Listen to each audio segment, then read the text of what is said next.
Bismillahirrahmanirrahim. Assalamualaikum warahmatullahi wabarakatuh. Alhamdulillah ala ihsani wa syukru lahu ala taufiqihi wa amtinani.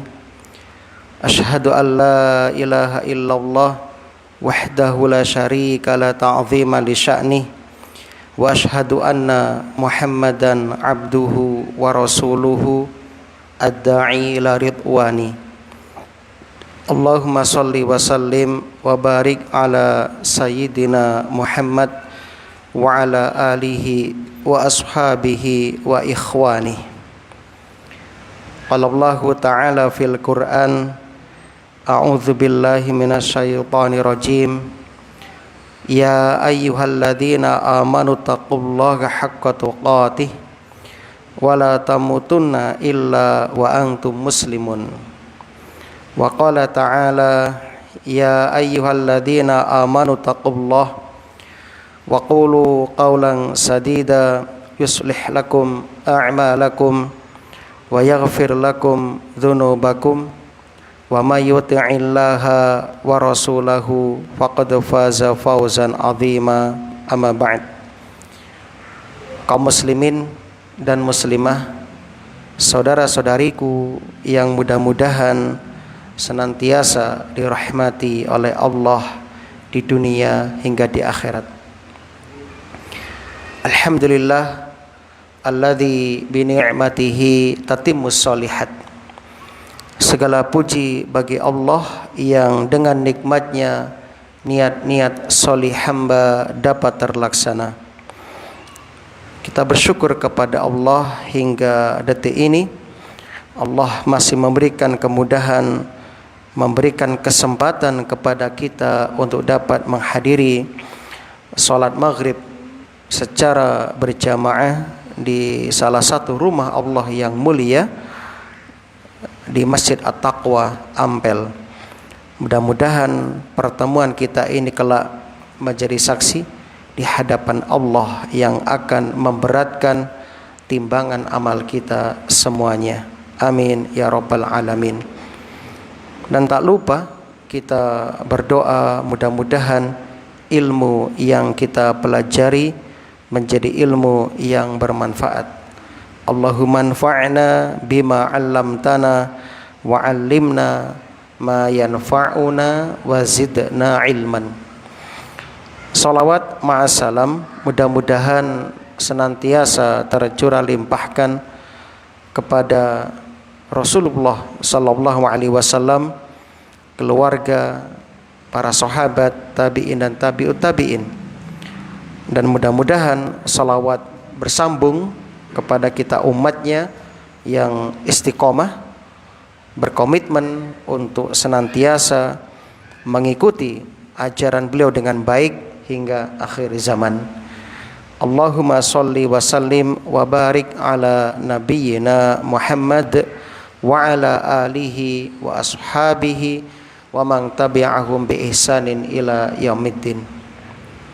Alhamdulillah, kita akan melanjutkan membacakan tafsir surah Ali Imran ayat yang ke-31, yang mana di dalam ayat ini Allah Subhanahu wa taala ingin menguji kita.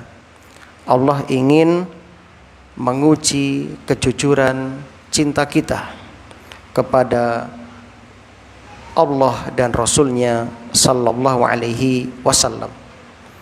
Sebagaimana penyair mengatakan, fakullu yadda'i waslan laila wa laila la tukirru lahum bidzaka.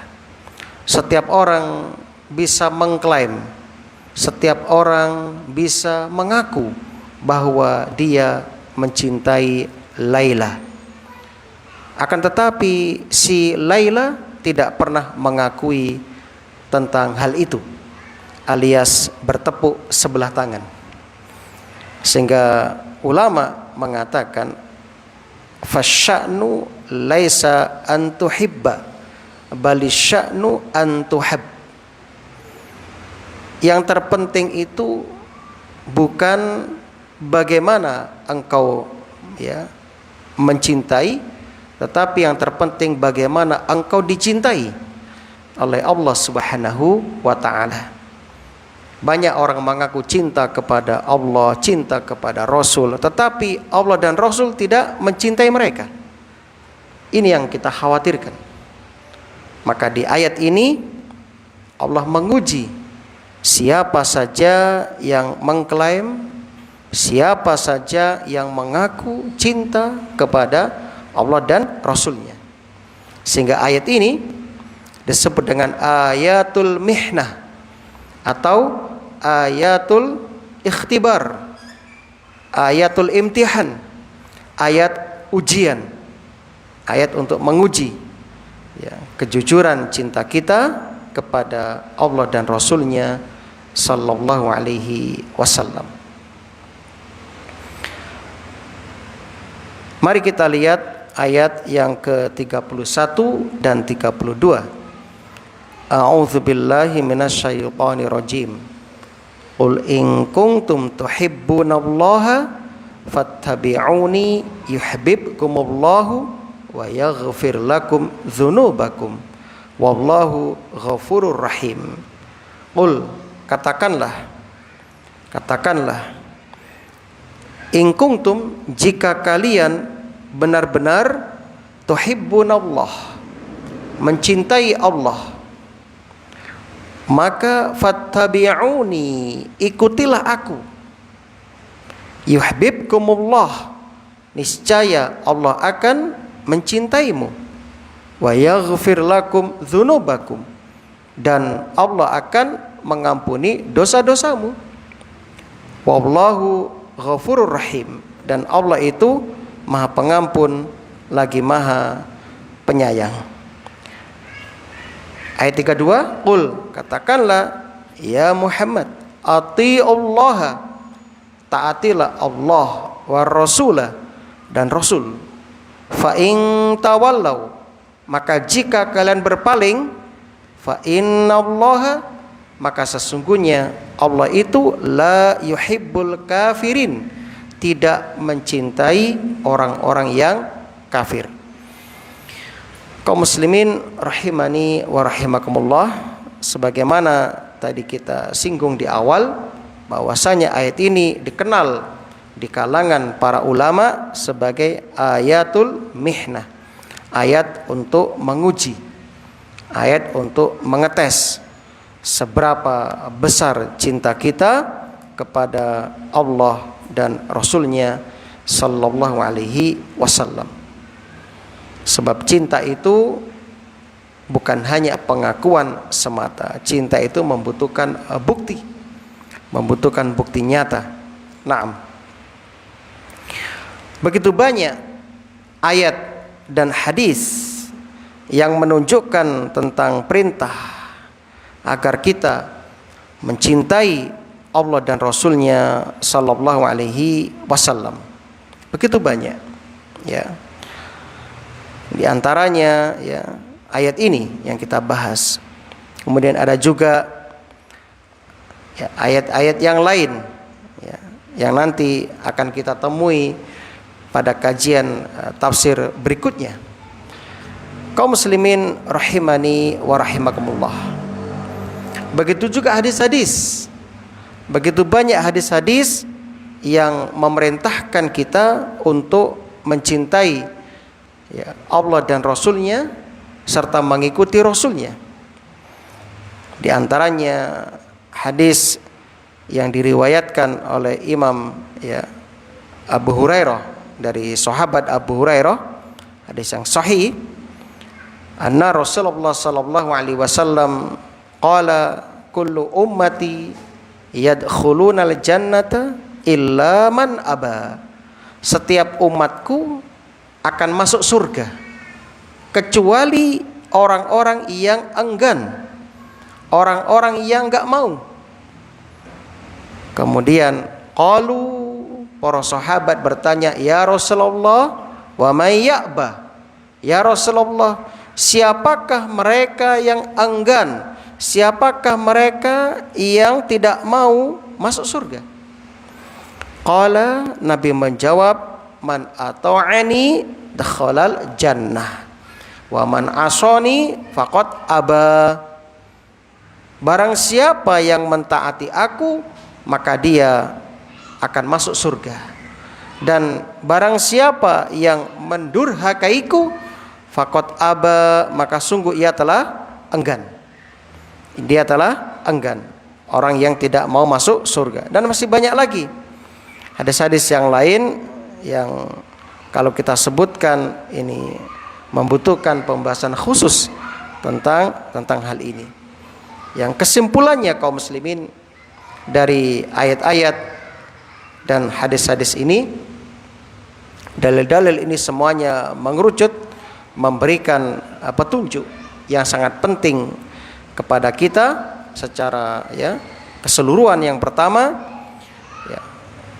kita wajib mencintai Allah dan Rasulnya, sebab cinta kepada keduanya tidak bisa dipisahkan seperti setali mata uang.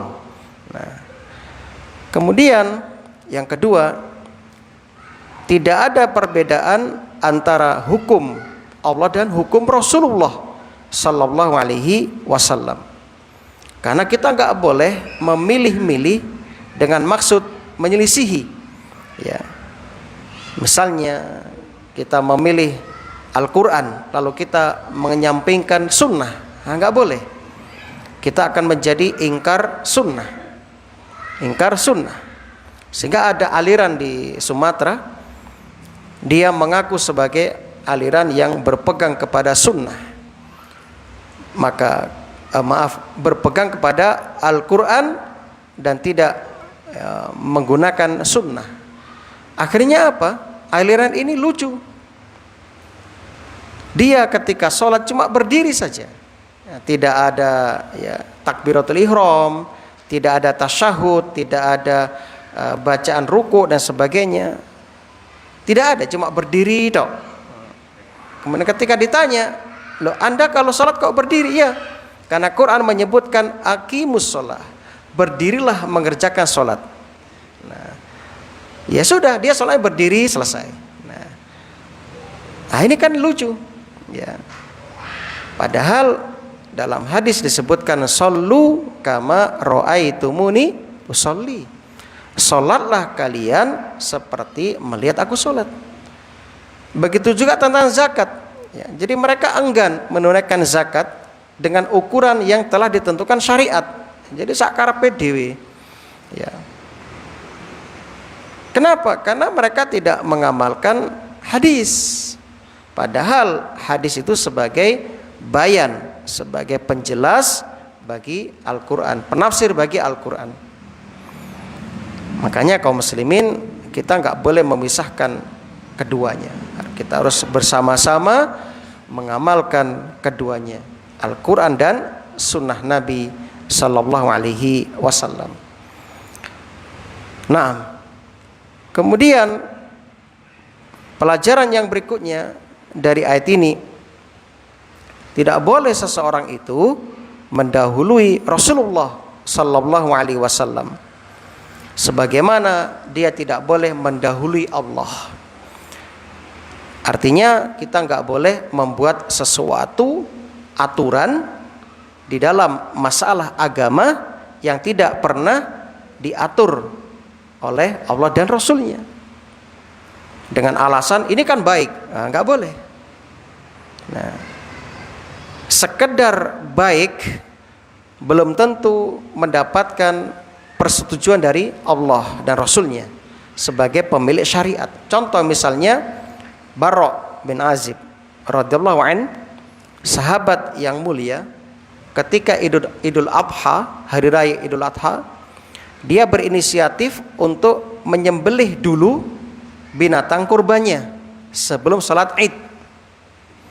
Tujuannya baik, dia ingin menjadi orang pertama yang menyembelih kurban, biar menjadi orang yang nomor satu, juara satu.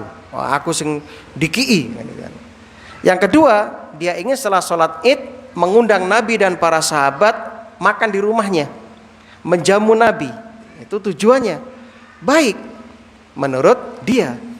Namun ternyata ketika berita ini sampai kepada Nabi, Nabi mengatakan lahmu syatuka syatun, ya, daging kurbanmu itu cuma daging biasa. Daging yang kamu sembelih, kambingmu itu daging biasa. Artinya tidak dihitung sebagai ibadah kurban, hanya daging sembelian biasa, seperti Anda nyembelih ayam ketika ya ingin makan daging ayam dan sebagainya. Nah, ini menunjukkan apa? Semata-mata baik, namun jika tidak sesuai dengan yang diinginkan oleh pemilik syariat Allah dan Rasul, nggak diterima. Nggak diterima. Sebab tadi dikatakan ayatnya, ya, Qul in kuntum tuhibbunallaha fattabi'uni. Katakanlah jika kamu mencintai Allah, ikuti saya. Ya, ikuti saya. Ya, maka Allah akan mencintaimu dan akan mengampuni dosa-dosamu. Nah, kemudian di ayat berikutnya yang ayat ke-32 yang tadi kita sampaikan, ati Allah wa ati Rasul. Taati Allah dan taati Rasul. Ya. Qul ati Allah wa Rasul. Fa in tawallau, jika kamu berpaling, fa innallaha la yuhibbul kafirin, maka sesungguhnya Allah tidak mencintai orang yang berbuat kafir. Jadi kita nggak boleh dalam urusan agama mendahului keputusan Allah dan Rasulnya. Kalau dulu ketika Nabi masih hidup, ya jelas, ya kita merujuk kepada Rasul. Namun sekarang Rasul sudah meninggal, maka kita kembali kepada ya, hadis-hadis Nabi Sallallahu Alaihi Wasallam. Naam. Kaum muslimin rahimani wa rahimakumullah. Kemudian pelajaran berikutnya, taat kepada Rasul berarti taat kepada Allah otomatis, ya. Ati Allah wa Rasul. Tidak bisa dipisahkan. Pelajaran berikutnya, orang yang berpaling dari ketaatan kepada Rasul Sallallahu Alaihi Wasallam berarti termasuk melakukan perbuatan orang-orang kafir. Ya, tadi dikatakan di akhir ayat, ya, innallaha la yuhibbul kafirin. Sesungguhnya Allah tidak mencintai orang-orang yang kafir. Nah, jadi saya ulangi, orang yang berpaling dari taat kepada Rasulullah Sallallahu Alaihi Wasallam berarti termasuk melakukan kelakuan orang-orang kafir. Pelajaran berikutnya, ketika terjadi perselisihan dalam urusan agama, maka wajib kita kembalikan kepada Allah dan Rasulnya.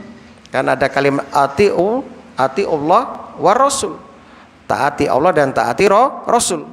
Nah, dan kita nggak boleh membanding-bandingkan antara keputusan Allah dan Rasul, nggak boleh. Kita harus menerima semuanya. Ya, kita harus menerima semuanya. Nah, kaum muslimin yang berbahagia, pelajaran berikutnya, jatuhnya kaum muslimin dan hilangnya kekuatan mereka disebabkan mereka terus menyelisihi dan tidak mau kembali kepada Al-Quran dan As-Sunnah. Ini penyakit, ya. Jadi penyakit umat ini kenapa sulit bersatu, ya, disebabkan mereka saling berselisih, ya. Seperti tadi ada aliran ingkar sunnah, ya, ada aliran ingkar sunnah. Ada juga ya, aliran-aliran yang lain yang nyeleneh. Seperti kemarin ketika Idul Adha, ya. Ketika di Saudi sedang wukuf, ada di Sulawesi atau di mana itu, mereka sudah hari raya, ya, ada kan di televisi kemarin, di YouTube, ya, dahului, ya, mereka sudah berhari raya. Ini kan nyeleneh, ya. Nah, ini nggak boleh, ya. Ada juga hari raya kemarin kan, Idul Fitri, ya, di Gunung Kidul kalau nggak salah, ya, itu juga ada yang nyeleneh juga, ya, nyeleneh. Untuk memutuskan hari raya cukup telepon Allah, ya, langsung telepon Allah, langsung ngobrol sama Allah. Ya Allah, bisa hari raya. Masya Allah, ini kan, ini kenapa seperti ini? Kenapa terjadi kayak gini? Dan semuanya mengaku Muslim, karena mereka menyelisih Quran dan Sunnah. Ya. Jelas di Quran itu dalilnya jelas, di sunnah juga jelas, tapi mereka nggak mau mengacu ke sana. Akhirnya terjadilah ya seperti yang kita saksikan ya di negara kita terutama dan di beberapa negara yang lain. Maka kaum muslimin yang bisa menyatukan umat cuma satu, Quran dan sunnah. Nah, kemudian pelajaran berikutnya, orang yang menyelisih perintah Rasulullah SAW akan mendapat fitnah di dunia dan azab di akhirat. Tadi sudah jelas dikatakan, kullu ummati yadkhulunal jannah, setiap umatku bakalan mlebu swarga.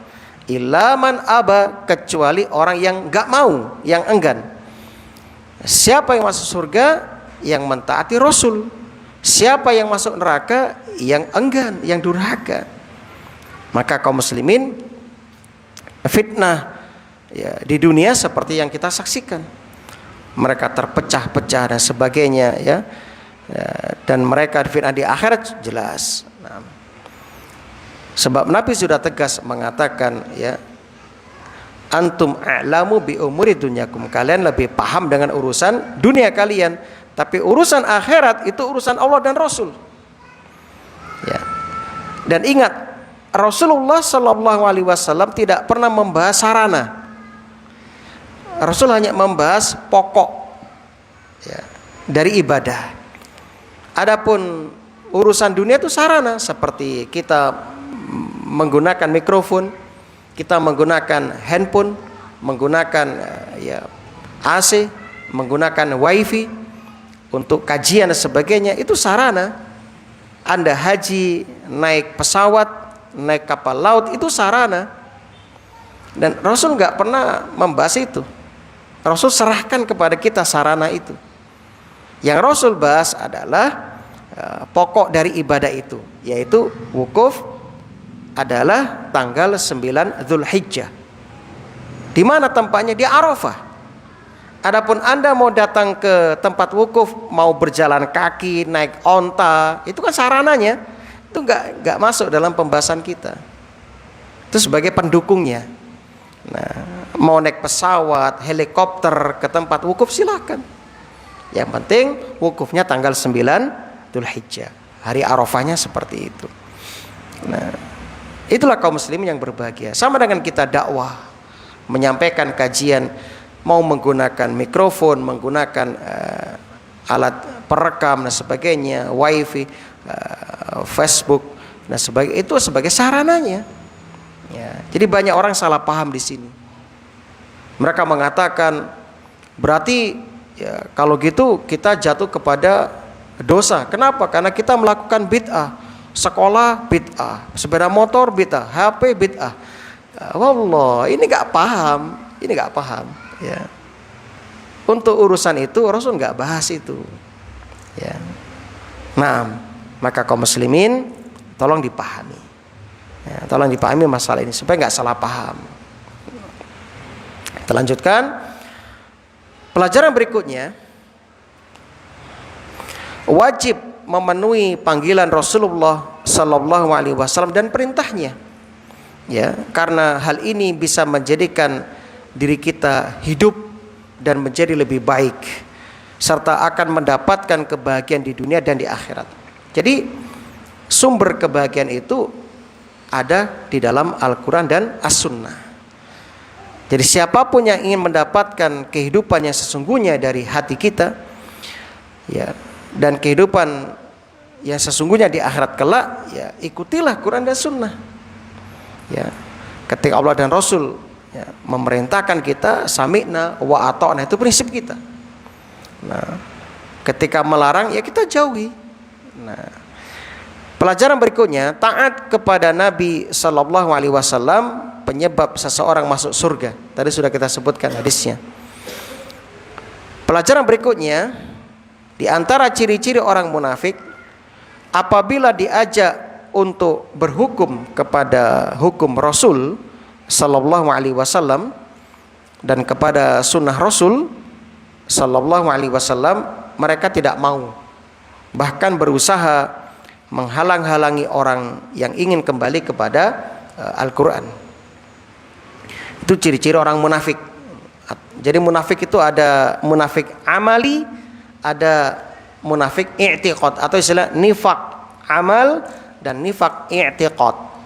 Nifak amal, seseorang yang melakukan perbuatan-perbuatan kemunafikan, seperti kalau berbicara dia berdusta, kalau berjanji nulayani janji, kalau diberi amanah berkhianat, itu nifak amali.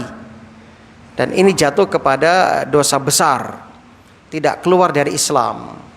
Adapun yang berbahaya nifak i'tiqadi, yaitu nifak keyakinan.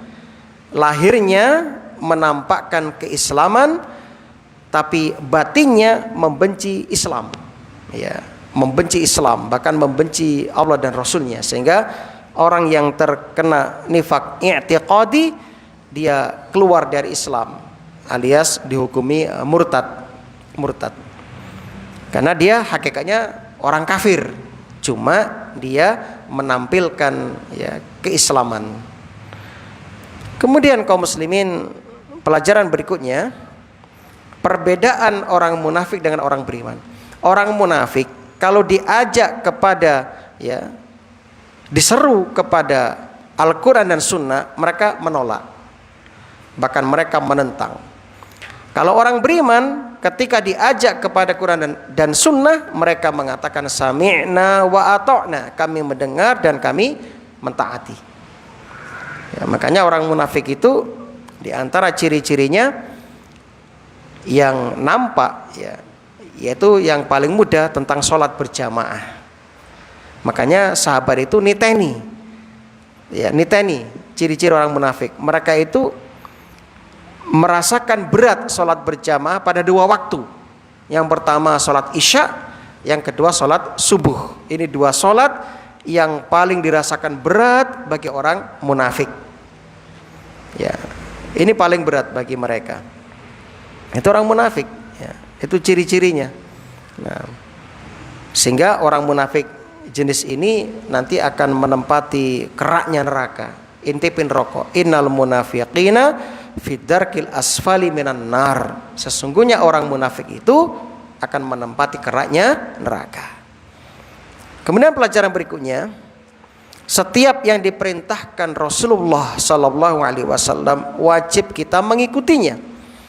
Setiap yang dilarang wajib kita menjauhinya, ya, sebab kita yakin semua yang diperintah syariat pasti baik, semua yang dilarang oleh syariat pasti buruk. Itu kita harus meyakini, karena kita sudah menyatakan persaksian kita, persyahadatan kita, asyhadu alla ilaha illallah wa asyhadu anna muhammadar rasulullah. Gak bisa dipisahkan, ya. Nah, bahkan itu menjadi lambang logo dari salah satu organisasi Muhammadiyah. Ada 2 kalimat syahadat, ya, jadi gak bisa dipisahkan. Makanya, ya, mereka yang aktif di Muhammadiyah biasanya paling mudah untuk menerima kebenaran, karena mereka punya prinsip sami'na wa aton, gak gampang ngeyel kepada kebenaran. Ketika dikatakan ini dalil, mereka juga siap menerima. Nah, ini salah satu, ya, kebiasaan yang harus kita hidupkan di masyarakat kita. Seperti Umar bin Khattab, ketika dia marah-marah saat diolok-olok oleh bawahannya. Jadi ada tamu waktu itu dari Badui, dia punya saudara di kota menjadi menteri di zaman Umar bin Khattab radhiyallahu an. Lalu dia minta izin kepada saudaranya sang menteri supaya diizinkan bertemu dengan Umar sebagai khalifah. Setelah ketemu dengan Umar, ternyata dia mencela Umar, mencaci maki Umar. Umar marah. Ketika Umar hendak, ya, menjatuhi hukuman kepadanya, menterinya ini ahli ilmu, alim, dibacakan ayat, langsung Umar lemes, tertunduk di hadapan ayat. Dia nggak berani menentang ayat. Nah, kalau nggak salah ayatnya surat Ali Imran waktu itu tentang jangan mendebat orang bodoh. Kesimpulannya di situ, saya lupa cerita hadisnya itu, saya lupa. Yang jelas itu ayatnya. Jadi kita nggak boleh melayani orang yang bodoh. Ya. Sebab apa? Namanya orang bodoh, orang jahil. Dikapak-kapake yo nggak kira menang aja, ujung-ujungnya otot ya kan, ujung-ujungnya gasaan gitu. Nah, kita mau adu argumen kayak apapun, karena orang bodoh pasti ujung-ujungnya ngeyel kan begitu kan. Ya, ada istilah apa? Okol, otot ya, ada istilah seperti itu. Akal dan otot. Nah, jadi kalau kita menghadapi orang yang bodoh, ya sudah, Anda sebagai orang yang berilmu ngalah, dilayani. Nah, itu nggak akan menyelesaikan masalah. Anda mau datangkan 1000 dalil pun dia akan terima. Nah, pokoknya romongsone dia bener sebegitu. Nah, ini kaum muslimin yang berbahagia. Pelajaran berikutnya, contoh tauladan bagi umat Islam yang terbaik dalam semua urusan agama hanyalah Rasulullah sallallahu alaihi wasallam. Laqad kana lakum fi Rasulillah uswatun hasanah. Pelajaran berikutnya, ya, setiap kalimat yang diucapkan Rasulullah sallallahu alaihi wasallam yang ada hubungannya dengan agama dan urusan gaib, ya, yang kita nggak mengetahuinya, ya, yang nggak bisa ya, kita ketahui masalah gaib seperti ucapan Nabi tentang alam kubur dan sebagainya, itu wajib kita mengimaninya. Wajib kita mengimaninya. Sebab apa? Wa ma yantiqu anil hawa in huwa illa wahyu yuha. Nabi tidak pernah berbicara berdasarkan hawa nafsu, tapi Nabi berbicara berdasarkan wahyu. Nah, seperti Nabi menceritakan nanti di akhir zaman ada singa bisa ngomong, ada serigala bisa berbicara, ngobrol sama petani. Itu ada sahih semua. Nah, berita-berita seperti ini karena sumbernya sahih, valid, sanadnya sambung kepada Nabi, kita wajib mengimaninya. Mungkin bagi sahabat waktu itu mereka nggak protes kok kepada Nabi. Ketika Nabi menceritakan ada serigala bisa ngomong dengan bahasa manusia, sahabat gak ada yang mengatakan, ya Rasul, milo ya Rasul, masa ya Rasul? Enggak. Tapi sahabat semangat menerima kebenaran itu, menerima kebenaran itu. Nah, saya nggak bisa menjamin seandainya jenengan hidup di zaman Nabi, Nabi menceritakan ada serigala bisa ngomong, kira-kira jenengan gimana? Hah? Kan? Masa sih pasti begitu. Kenapa? Karena hati kita tidak sebening, tidak sebersih, sejernih hati sahabat. Ya, sebagaimana saya ceritakan, ketika peristiwa Isra Mi'raj itu heboh itu. Bayangkan di masa itu kendaraan tercepat kuda sama onta, betul? Kuda sama onta itu transportasi paling cepat. Kuda sama onta. Tiba-tiba Nabi di pagi hari mengumumkan manusia di kota Mekah. Nabi bercerita, tadi malam saya berjalan dengan malaikat Jibril naik kendaraan namanya Buraq dari kota Mekah ke Palestina, terus naik ke langit, tembus ke langit 7 ke Sidratul Muntaha, mendapat perintah sholat, pagi nyampe di sini. Kira-kira percaya nggak jenengan? Ya, seandainya hidup dengan Nabi ngomong kayak itu zaman kita. Wah, waktu itu rame Pak, logika nggak nerima itu. Mosok. Bayangkan di masa itu perjalanan dari Mekah ke Madinah kurang lebih 2000 kiloan ya kalau nggak salah, atau kurang sedikit lah. Itu udah tempuh 3 bulanan waktu itu. 3 bulan, 2 bulan, 3 bulan. Belum naik ke langitnya, tembus lagi langit 7, bertemu Nabi Ibrahim di sana, terus tembus ke atasnya ke Sidratul Muntaha, ya, menghadap Allah, menerima perintah sholat. Kira-kira akal kita mengatakan, ini nggak logis, nggak masuk akal. Halu ini ya, sebegitu. Namun lihat bagaimana respon sahabat Abu Bakar As-Siddiq. Waktu itu belum digelari As-Siddiq. Datanglah orang kafir kepada Abu Bakar. Ini kesempatan untuk menjadikan murtad Abu Bakar.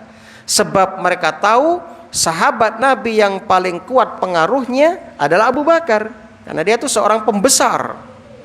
Abu Bakar itu kalau jenengan baca kisahnya, sebelum menjadi ya sahabat Nabi, beliau itu orang terpandang, pemegang keputusan tunggal di kota Mekah. Beliau pemegang Darun Nadwah. Darun Nadwa itu kalau sekarang kayak majelis MPR, beliau itu ketuanya di zaman jahiliyah. Jadi setiap ada masalah itu pasti dibawa ke Darun Nadwa, diputuskan di situ, dan Abu Bakar sebagai pemimpinnya. Bayangkan ketika orang berpengaruh masuk Islam, kuat pengaruhnya. Kemudian ketika ada berita heboh itu, mereka kesempatan menemui Abu Bakar. Ya Abu Bakrin, tahukah kamu apa yang disampaikan sahabatmu pagi ini? Enggak tahu, karena Abu Bakar di ladang itu, di kebun. Sahabatmu cerita begini. Kemudian kata Abu Bakar, betul yang mengatakan sahabatku Rasulullah Sallallahu Alaihi Wasallam, betul sahabatmu yang mengatakan demikian. Lalu apa kata Abu Bakar? Kalau memang yang mengatakan itu Rasulullah, saya hakul yakin percaya kepada beliau. Saya percaya kepada beliau.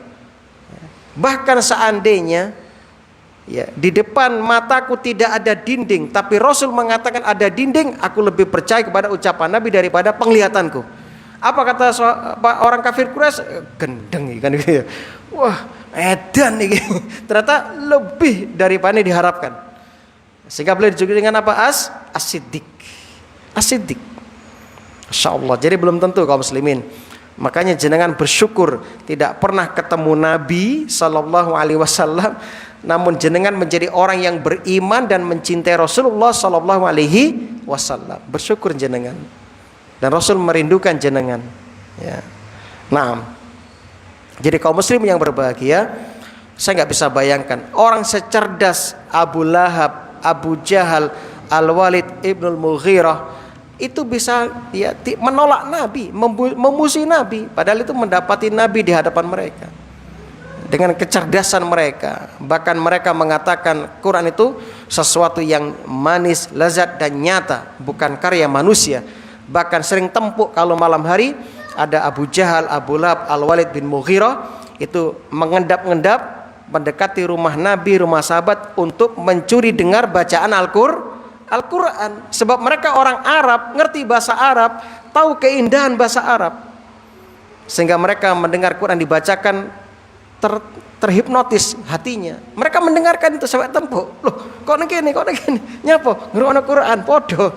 Tapi karena kesombongan, hasad, dengki, syahwat dan sebagainya, mereka pun tidak mau menerima kebenaran Al-Quran. Alhamdulillah jenengan walaupun tidak paham dengan insting bahasa Arab tapi tetap cinta kepada Al-Quran. Terus baca Quran pasti berpengaruh.